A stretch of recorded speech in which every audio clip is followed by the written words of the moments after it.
अस्सलाम वालेकुम फ्रेंड्स। आज हम बनाने लगे हैं एक बहुत ही सिंपल लेकिन लाजवाब चीज़, तुर्किश सॉस, जिसे आप बनाकर महीनों तक स्टोर कर सकते हैं और हर खाने में इस्तेमाल कर सकते हैं। तो चलें शुरू करते हैं। तो फ्रेंड्स, सबसे पहले हम एक चॉपर लेंगे और इस चॉपर के अंदर हम एक एक करके अपने तमाम अज्जा शामिल करते जाएंगे। तो आए देखते हैं हमें क्या क्या चाहिए। 4 से 5 टमाटर ताज़ा और पके हुए, एक प्याज कटी हुई, सब्ज मिर्च 3 तेज वाली और 3 से 4 नॉर्मल वाली, लहसुन के 4 से 5 जवे, अदरक का एक टुकड़ा, ताज़ा धनिया हस्बे ज़रूरत, पुदीने के पत्ते हस्बे ज़रूरत और आखिर में 1 से 2 चम्मच नींबू का रस।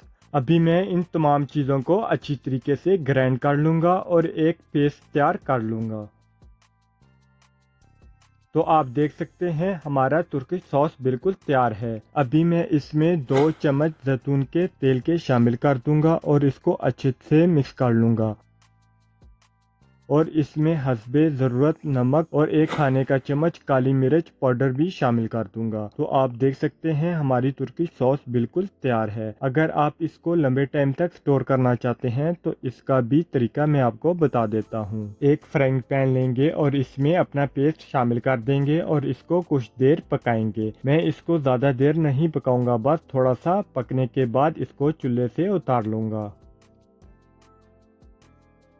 लंबे स्टोर के लिए तुर्किश सॉस बिल्कुल तैयार है। आप इसको किसी जार में डालकर लंबे टाइम तक स्टोर कर सकते हैं। बहुत इजी और आसान रेसिपी है, आप इसको ज़रूर ट्राई करें। आप इसको हर डिश के साथ ले सकते हैं। बहुत ही मज़ेदार बनती है ये तुर्किश सॉस। अगर मज़ीद मज़ेदार और आसान रेसिपीज देखना चाहते हैं तो मेरा चैनल ज़रूर विज़िट करें। अगर अभी तक आपने मेरा चैनल सब्सक्राइब नहीं किया तो लाजमी मेरा चैनल सब्सक्राइब करें। वीडियो अच्छी लगे तो लाइक ज़रूर करें। फिर मिलते हैं एक नई रेसिपी के साथ।